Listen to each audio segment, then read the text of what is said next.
When we think of a tiffin box, most of us see a bright, shiny plastic box with our food in it, right? That is the lunch box most of us had our entire childhood and probably still do. Well, it has become a norm of the day and nobody wonders about it anymore. They have become one of the most commonly used things in our kitchen. Whatever the situation may be, to simply pack lunch or to store your leftovers, plastic boxes or containers seems like the answer. Your plastic lunch boxes release toxic chemicals like BPA, PVS, phthalates into the food stored in them. Those chemicals, when ingested, cause serious health issues like cancer, increased blood pressure, bad effects on your prostate gland and fetal development, and they are also linked to obesity, heart disease, and type 2 diabetes. This is something that we have always known. Plastic is non-biodegradable and very bad for the environment. We all hear about saying no to plastic and recycling. Don't you think it is high time we start implementing that? It can be with a very small and simple step by getting rid of our plastic lunch boxes and water bottles. We can switch to better options and do our little part in saving the environment and also securing our health. BPA-free plastic is a product that does not use the organic compound bisphenol A in its construction. In the past, many plastic products such as baby bottles, plastic plates and cutlery, storage containers and drink bottles have been made using BPA. The BPA-free label on plastic bottles serves as a reassurance that the product is safe to drink out of. But new research adds on to growing evidences that BPA-free alternatives may not be as safe as we think. Plastic isn't as simple as we may think. Each one of them is different from the others. Some of them are reusable, while others produce hazardous material after several uses.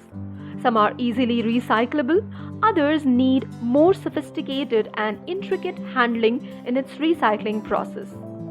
Take your nearest plastic product, maybe the lunchbox you brought from home, your water bottle, or your instant noodle cup. Study closely and you might find a number at its back or bottom. You probably already know what it is. The number indicates the type of plastic used to make the product you are holding right now. But do you know exactly what number you should avoid and what numbers hold the biggest chance of damaging the environment?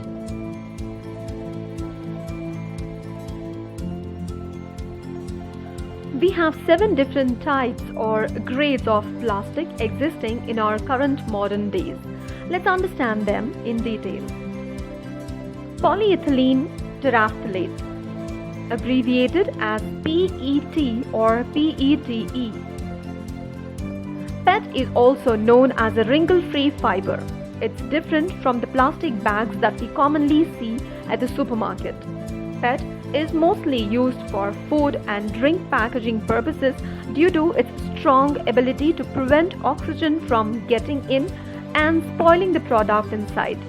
Also helps to keep the carbon dioxide in carbonated drinks from getting out.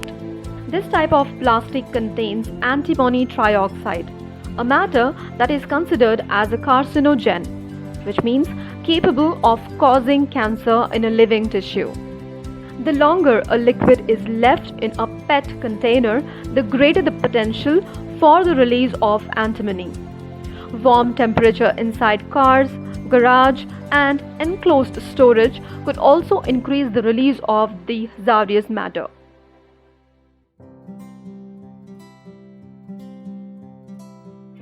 High density polyethylene. Quite special compared to the other types.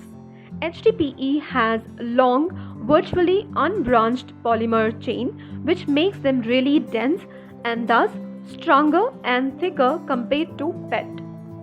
HDPE is commonly used as the grocery bag, opaque milk or juice containers, shampoo bottles and medicine bottles. Not only recyclable, HDPE is relatively more stable than PET. It is considered as a safer option for food and drinks use, although some studies have shown that it can leach estrogen mimicking additive chemicals that could disrupt humans' hormonal system when exposed to ultraviolet light.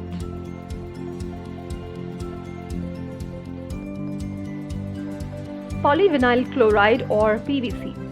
PVC is typically used in toys, cling wraps, detergent bottles, loose leaf binders, blood bags, and medical tubing. In terms of toxicity, PVC is considered as the most hazardous plastic. The use of it may leach a variety of toxic chemicals such as bisphenol A, which is BPA, phthalates, lead, dioxins, mercury, and cadmium. Several of the chemicals mentioned may cause cancer. It could also cause allergic symptoms in children and disrupt the human's hormonal system.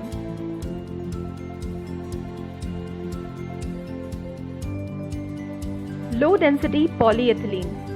Polyethylenes are the most used family of plastics in the world. This type of plastic has the simplest plastic polymer chemical structure, making it very easy and very cheap to process.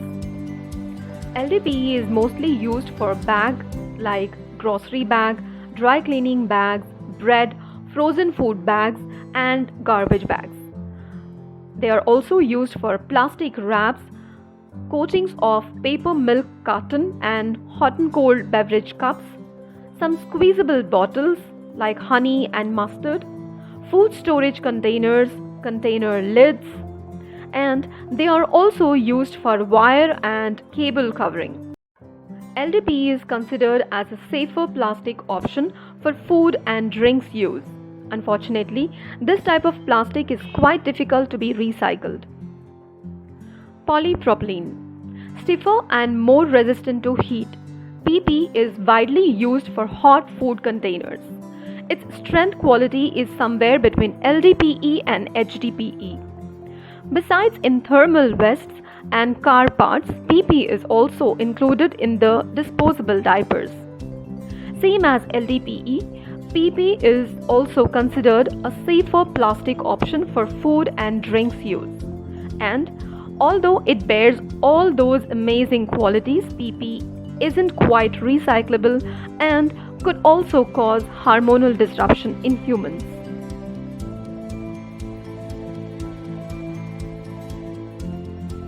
Polystyrene. Polystyrene is the styrofoam we all commonly use for food containers, egg cartons, disposable cups and bowls, packaging, and also bike helmets. When exposed with hot and oily food, PS could lead styrene that is considered as brain and nervous system toxicant. It could also affect genes, lungs, liver, and immune system. On top of all those risks, PS has a low recycling rate.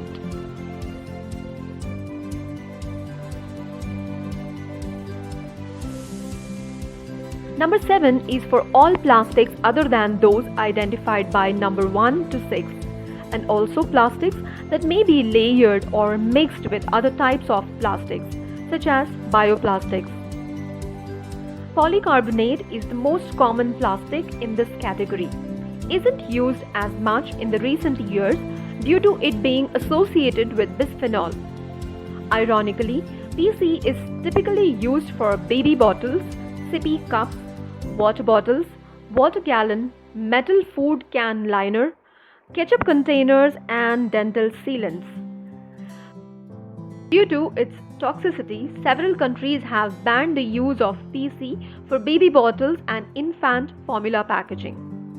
The BPA that contained inside PC have been linked to numerous health problems, including chromosome damage in female ovaries, decreased sperm production in males, early onset of puberty, and various behavioral changes.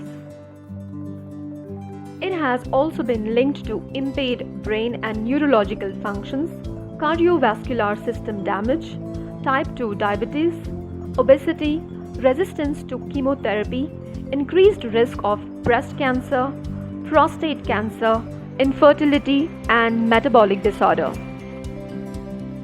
Memorizing all of those 7 different types of plastic could be a little tough. So, here are some key points you need to remember to limit your BPA exposure. Though it varies between types, every single category of plastic could leach hazardous material if put in an extreme situation such as extreme heat. Never reheat food in a plastic container. Reheating or cooking food in a plastic container, even if it is marked as microwave safe, is not safe, as the plastic upon heating releases a certain kind of chemical which will further leach into the food, changing its genetic component. Pregnant women may benefit from avoiding BPA, especially during the early stages of pregnancy. Occasionally drinking from a plastic bottle is not a reason to panic. That said, swapping plastic container for glass or stainless steel is a small change that may support your health in the long run. The types of plastic that are considered as safer options to be used as food storage container include polyethylene terephthalate, high density polyethylene, low density polyethylene, and polypropylene. Now that we know about different grades of plastic, I guess it will be easier to decide what type of plastic you want to use as your food and drink container and what plastic you may want to avoid due to its low recycle rate quality. Maybe you can try doing this. Take a few minutes to research plastic-free alternatives to some of the commonly used plastic items in your household. Rather than trying to go completely plastic-free all at once, replacing a few items at home is a great way to start without the stress. It was lovely sharing this information with you all. If you find this information helpful, consider sharing it with your loved ones. It will be a great way of showing that you care. Also, don't forget to separate your waste responsibly.